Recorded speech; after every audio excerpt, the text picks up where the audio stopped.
Hello students, इस video में हम एक्सरसाइज क्वेश्चन करेंगे एनसीईआरटी के यूनिट सॉल्यूशन के। क्वेश्चन नंबर है 1.34। स्टेटमेंट देखो क्या है। Vapour pressure of water at 293 Kelvin is 17.535 mmHg. Calculate the vapor pressure of water at 293 Kelvin when 25 gram of glucose is dissolved in 450 gram of water. तो यहाँ पर देखो हमारे पास एक यहाँ पर 450 ग्राम क्या दिया है, वाटर दिया है। यहाँ पर 450 ग्राम क्या दिया है, वाटर दिया है। ठीक है, और इस जो प्योर वाटर है ये, इसका वेपर प्रेशर हमें कितना दिया है प्योर वाटर का, 17.535 mmHg दिया। कितना दिया, 17.535 mmHg गिवन है यहाँ पर। ठीक है, जब ये प्योर था वाटर तब इसका प्रेशर कितना था, 17.535 mmHg थे। ठीक है, जब क्या किया देखो यहाँ पर, जब इसमें 25 ग्राम ग्लूकोज डाल दी, जब इसमें 25 ग्राम ग्लूकोज डाल दी इस वाटर में, 450 ग्राम वाटर में 25 ग्राम ग्लूकोज डाल दी। और आपको पता है ग्लूकोज क्या है, नॉन वोलेटाइल सोल्यूट है। ठीक है, नॉन वोलेटाइल होता है ग्लूकोज। ठीक है, तो देखो यहाँ पर ग्लूकोज डाल दी इसमें 25 ग्राम। आपको पता है सोल्यूट और सोलवेंट आपस में मिलके क्या बनाते हैं, सॉल्यूशन बना देते हैं। ठीक है, और जो ये ग्लूकोज है ये कैसा है, नॉन वोलेटाइल नेचर का है, जिससे इस सॉल्यूशन में इस ग्लूकोज की वजह से कोई भी वेपर प्रेशर क्रिएट नहीं होगा। तो अब इन्होंने पूछा है, जब इसमें ग्लूकोज डाल दी, इस वाटर में, प्योर वाटर में जब ग्लूकोज डाल दी, तब वाटर का वेपर प्रेशर कितना होगा। ठीक है, जब इसमें 25 ग्राम ग्लूकोज डाल दी इस प्योर वाटर में, तब इस वाटर का वेपर प्रेशर कितना होगा ये हमने निकालना है। ठीक है, और इस सॉल्यूशन में आपको पता है जो नॉन वोलेटाइल ग्लूकोज है यहाँ पर 25 ग्राम, इसकी वजह से कोई भी वेपर प्रेशर यहाँ पर क्रिएट नहीं होगा सॉल्यूशन में। सॉल्यूशन में सिर्फ किसकी वजह से प्रेशर यहाँ पर क्रिएट होगा, वाटर की वजह से। मतलब यहाँ पर जो हमारे पास वेपर प्रेशर सॉल्यूशन का है वो किसके इक्वल होगा, वेपर प्रेशर ऑफ वाटर के इक्वल होगा। ठीक है, यहां पर इसके इक्वल होगा ये। ठीक है, अब देखो यहां पर ये तो हमने रोल्स लॉ में भी पढ़ा था, जब नॉन वोलेटाइल सोल्यूट के केस में पढ़ा था रोल्स लॉ में, कि जो वेपर प्रेशर है जो सॉल्यूशन का, इसमें क्या हो जाता है, वेपर प्रेशर ऑफ सोलवेंट के इक्वल आ जाता है, मतलब वोलेटाइल लिक्विड्स के इक्वल आ जाता है यहाँ पर।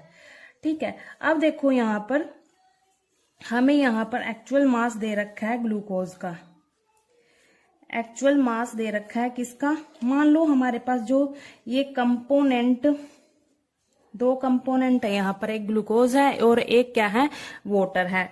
ठीक है, जो कंपोनेंट ए है मान लो वो वाटर है, वाटर को मैं बोलूंगी कंपोनेंट ए, और कंपोनेंट बी क्या है, मान लो हमारे पास ग्लूकोज है। ठीक है, अब जो एक्चुअल मास है मान लो ग्लूकोज का, कंपोनेंट बी का, बी लिख देती हूं यहाँ पर, वो 25 ग्राम है। ग्लूकोज का एक्चुअल मास कितना है, 25 ग्राम। इसका फॉर्मूला क्या होता है ग्लूकोज का, C6H12O6 होता है। ठीक है, ये एक्चुअल मास इसका है। और एक्चुअल मास कंपोनेंट ए का भी दे रखा है, कंपोनेंट ए वाटर कितना है, 450 ग्राम है। ठीक है, वाटर का भी दे रखा है। अब इन दोनों का मोलर मास भी यहाँ पर हम कैलकुलेट कर लेते हैं। पहले कैलकुलेट करेंगे molar mass of glucose, C6H12O6। ठीक है, यहाँ पर कार्बन 6 है और एक कार्बन का एटॉमिक मास 12 होता है, प्लस यहाँ पर हाइड्रोजन 12 है। ऑक्सीजन का कितना होता है एटॉमिक मास, 16 × 6। ठीक है, यहाँ पर इसको हम सोल्व करेंगे तो यहाँ पर 180 ग्राम पर मोल आ जाएगा, ये इसका मोलर मास ग्लूकोज का। ऐसे ही हम किसका निकाल लेंगे, मोलर मास निकाल लेंगे वाटर का, H2O। ठीक है, H2O का कैसे, हाइड्रोजन 2 प्लस ऑक्सीजन का एटॉमिक मास 16, 18 ग्राम पर मोल आ जाएगा। ठीक है, अब देखो यहाँ पर हमने क्या निकालना है, वेपर प्रेशर निकालना है वाटर का। ठीक है। प्योर वाटर का तो हमें गिवन है, ये है। ठीक है, अब इस प्योर वाटर में ग्लूकोज ऐड कर दी थी। ग्लूकोज ऐड करने के बाद इस वाटर का वेपर प्रेशर कितना हो गया ये निकालना है हमने। ठीक है, तो ये हम कैसे निकाल लेंगे? देखो, हमने roles law for non volatile solute में जो relative lowering of vapour pressure discuss किया था, वहां से हमने एक फॉर्मूला निकाला था। देखो, हमारे पास relative lowering of vapour pressure का ये फॉर्मूला था यहाँ पर, p naught A minus p s divide by p naught A equals to number of moles of component B divide by number of moles of component A plus number of moles of component B. P naught A क्या है यहाँ पर, जो हमारे पास component ए है मतलब water है, उसका प्योर वेपर प्रेशर माइनस यहाँ पर p s solution divide by p naught A. ठीक है, ये फॉर्मूला हम यूज करेंगे यहाँ पर वेपर प्रेशर निकालने के लिए। ठीक है, जो भी हमें वैल्यूज यहाँ पर गिवन है उसको हम लिख लेते हैं। पी नोट ए भी हमें यहाँ पर गिवन है। पी नोट ए क्या है, 17.535 है। वैल्यूज हम पुट करेंगे यहाँ पर। पी नोट की वैल्यू कितनी है, 17.535 है, माइनस पी एस तो हमने निकालना है। ठीक है, जो सॉल्यूशन का वेपर प्रेशर है, मतलब जब हमने नॉन वोलेटाइल सोल्यूट इसमें ऐड कर दिया तब उसका वेपर प्रेशर कितना होगा वो हमने निकालना है। पी एस मतलब पी डब्ल्यू, वाटर का ही वेपर प्रेशर निकालना है। ठीक है, तो अभी फिलहाल हम पीएससी लिख लेते हैं इसको। पी नोट 17.535 इक्वल्स टू, यहाँ पर मोल्स निकाल लेते हैं पहले। मोल्स आपको पता है, मोल्स कैसे निकलेंगे, एक्चुअल मास डिवाइड में मोलर मास। तो यहाँ पर हम पहले कंपोनेंट बी के निकाल लेते हैं। कंपोनेंट बी का एक्चुअल मास कितना है, 25 ग्राम है, और मोलर मास हमने यहाँ पर निकाला है वो कितना है, 180 ग्राम पर मोल है। ठीक है, यहाँ पर ये ग्राम है, ग्राम से ग्राम यहाँ पर कैंसिल हो जाता है, और यहाँ पर जो नंबर ऑफ मोल्स आते हैं वो किसके इक्वल आते हैं, नंबर ऑफ मोल्स 0.139 के इक्वल आ जाते हैं यहाँ पर। ठीक है, ऐसे ही हम निकालेंगे कंपोनेंट ए के नंबर ऑफ मोल्स निकाल लेंगे यहाँ पर, एक्चुअल मास डिवाइड में मोलर मास। एक्चुअल मास कितना है वाटर का, ये है 450 ग्राम। 450 ग्राम, देखो यहाँ पर ये एक्चुअल मास है वाटर का 450 ग्राम। ठीक है, और ये मोलर मास है 18 ग्राम पर मोल।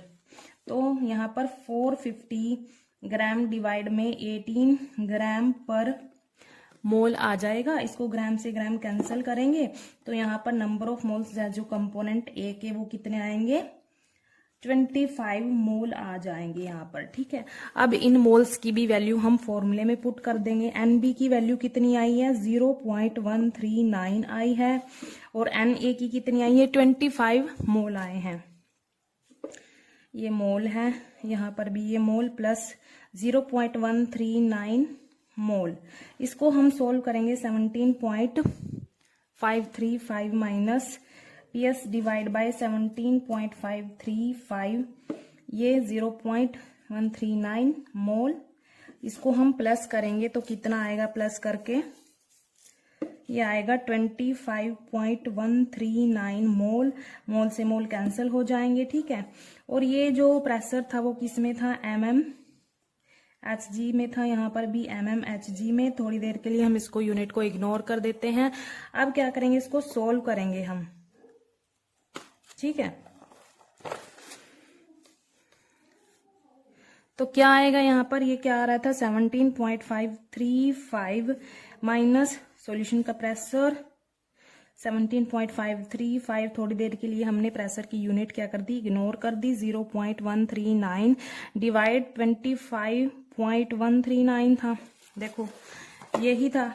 तो इसको हम फर्दर सोल्व करेंगे। हम यहाँ पर इसको क्रॉस मल्टीप्लाई कर लेंगे। क्रॉस मल्टीप्लाई करेंगे तो क्या होएगा, ये चीज इससे मल्टीप्लाई हो जाएगी और ये वाली वैल्यू इससे मल्टीप्लाई हो जाएगी। 17.535 माइनस पी एस को मल्टीप्लाई करेंगे किससे, 25.139 से, और ये इससे मल्टीप्लाई हो जाएगा। 0.139 मल्टीप्लाई 17.535। ठीक है, अब देखो इसको अंदर मल्टीप्लाई कर लो इस सारे से। 17.535 मल्टीप्लाई 25.139 माइनस ये चीज अब इससे मल्टीप्लाई होगी। देखो इसको हम इससे मल्टीप्लाई करेंगे, 25.139 vapour pressure of solution equals to ये आ जाएगा। इसको हम सोल्व करेंगे तो कितना आएगा, इसको सोल्व करके इसको सोल्व करेंगे 2.437 आ जाएगा यहाँ पर, ठीक है। इसको सोल्व करेंगे, इसको करेंगे यहाँ पर तो कितना आएगा 440.81 आ जाएगा, minus 25.139 vapour pressure of solution, ये मल्टीप्लाई में चल रहा है, ठीक है, इक्वल 2.437। अब क्या करेंगे, जो ये पीएस वाली टर्म है इसको एक साइड रख लेते हैं, इसको एक साइड रख लेंगे। 440.81 ये इधर प्लस में है तो इधर माइनस में आ जाएगा 2.437 इक्वल्स टू ये माइनस में इधर प्लस में आ जाएगा 25.139 वेपर प्रेशर ऑफ सॉल्यूशन, ठीक है। यहाँ पर माइनस करेंगे तो क्या आएगा, माइनस करके 438.37 आ जाएगा यहाँ पर, equals to 25.139 vapour pressure of solution, ठीक है।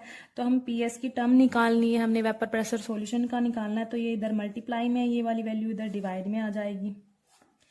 438.37 डिवाइड बाय 25.139, इसको हम सोल्व करेंगे तो हमारे पास आएगा 17.437 आ जाएगा mmHg, क्योंकि यूनिट भी साथ में चल रही थी ना, वो हमने यहाँ पर थोड़ी देर के लिए इग्नोर कर दी थी, क्योंकि आगे ना थोड़ा खचमच सी हो जाती है, ठीक है, समझ नहीं आता इसलिए। तो हमने यहाँ पर जो प्रेशर की यूनिट आएगी वो किस में आएगी, mmHg में आएगी।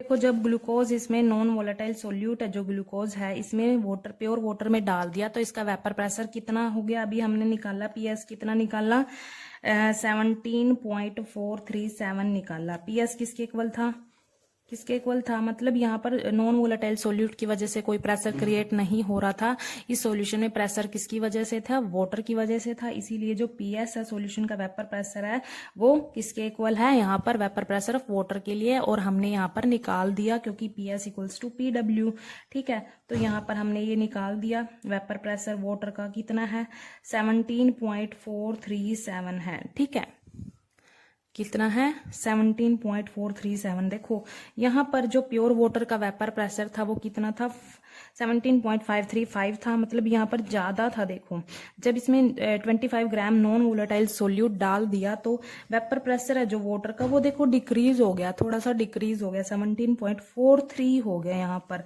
ऊपर क्या था, प्योर के केस में 53 था ना, जब इसमें नॉन वोलेटाइल सोल्यूट ऐड कर दिया तो कितना हो गया, डिक्रीज हो गया, उसका वेपर प्रेशर थोड़ा सा डिक्रीज हो गया, क्योंकि उसमें मोल्स हैं वो किसके आगे, नॉन वोलेटाइल के मोल्स आगे ना, जिनकी वजह से वेपर प्रेशर बन ही नहीं रहा था। तो यहाँ पर हमने ये वेपर प्रेशर वाटर का निकाल दिया, 17.437 आ गया mmHg, ठीक है।